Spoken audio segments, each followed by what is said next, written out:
मोहब्बत, हवस या कुछ और। गाजियाबाद की रहने वाली रचना भला की खूबसूरत थी।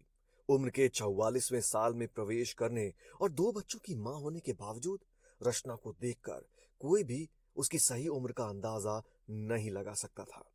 शायद यही वजह थी कि रचना की सहेलियां भी जहां मनी मन उससे जलती थीं, वहीं मोहल्ले के सारे दिलफेक लड़के रचना के दीवाने थे। वो कहते हैं ना कि जहां शहद होता है वहां मधुमक्खियां भी आ ही जाती हैं। वैसे तो रचना के इर्द गिर्द मोहल्ले में मंडराने वाले लड़कों की कोई भी कमी नहीं थी, लेकिन इन्हीं नौजवानों में चेतन नाम का एक लड़का ऐसा भी था जो सबसे अलग था। वैसे तो वो उम्र में रचना से आधे से भी कम था, लेकिन उसका डील डॉल, उसका एटीट्यूड और सबसे बढ़कर खुद को कैरी करने का उसका जो तरीका था, वो रचना को भी बहुत भाता था। वो जब भी घर से बाहर निकलता पूरी तरह तैयार होकर निकलता। ड्रेसिंग सेंस भी लाजवाब था। रचना और चेतन की निगाहें अब जब भी एक दूसरे से टकराती तो फिर कुछ देर के लिए दोनों एक दूसरे को बस देखते ही रह जाते।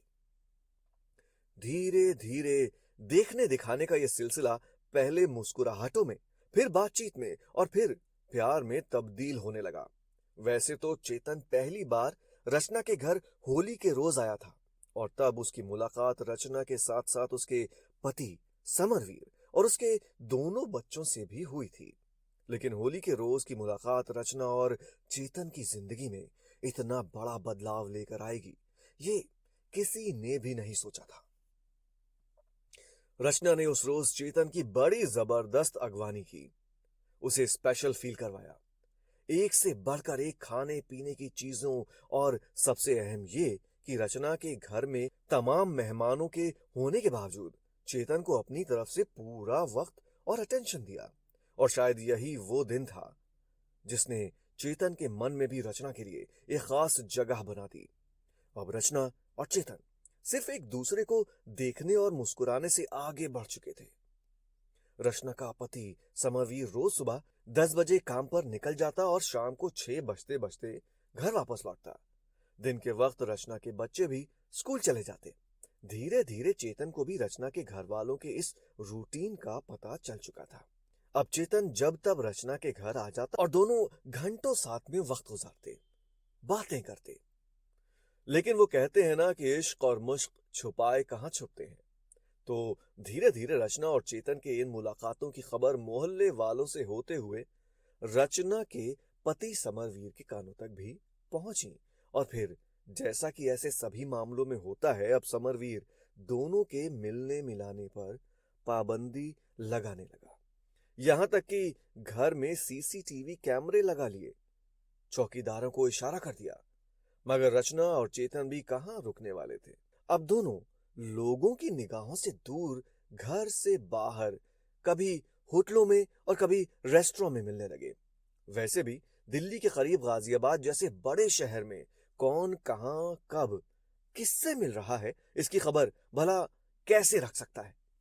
लेकिन अभी इस कहानी में एक बड़ा ट्विस्ट आना बाकी था। दिसंबर का महीना आ चुका था। कड़ाके की ठंड पड़ रही थी, लेकिन दोनों के प्यार के शोले लगातार भड़क रहे थे। इस बार चेतन ने रचना को एक प्रपोजल दिया। उसने कहा, डियर, चलो इस बार न्यू ईयर किसी होटल में मनाते हैं। रात भर साथ में पार्टी करेंगे और खूब मस्ती करेंगे। सुबह तुम अपने घर चली जाना। वैसे सच्चाई तो यही थी कि रचना भी मन ही मन कुछ ऐसा ही चाहती थी, लेकिन उसे रह रहकर अपने पति और बच्चों का ख्याल आ जाता था। लिहाजा उसने चेतन को मना कर दिया।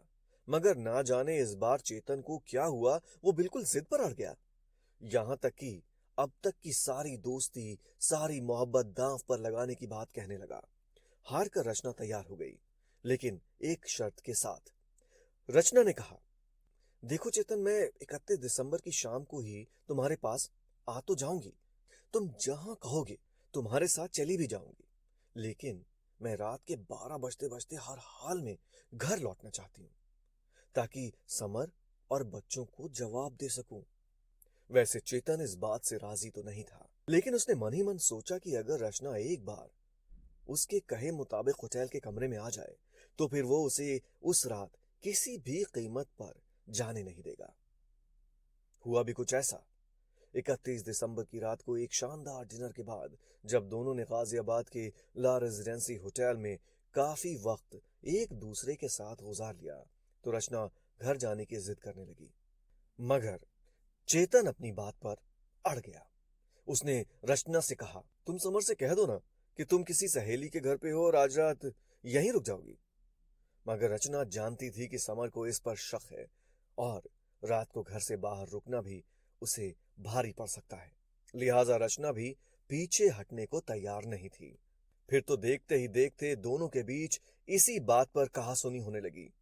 चंद घंटों पहले तक प्यार के समंदर में गोते लगा रहे रचना और चेतन अब मानो हकीकत की तपती धरती पर नंगे पांव खड़े थे।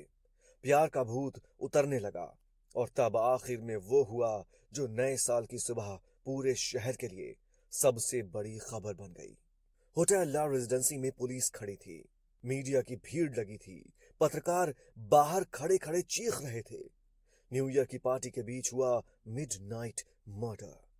शहर के टॉप होटल में महिला का कत्ल। आशिक ने आधी रात गर्लफ्रेंड की चाकुओं से ली जान। कमरा नंबर 302 में हत्या की वारदात।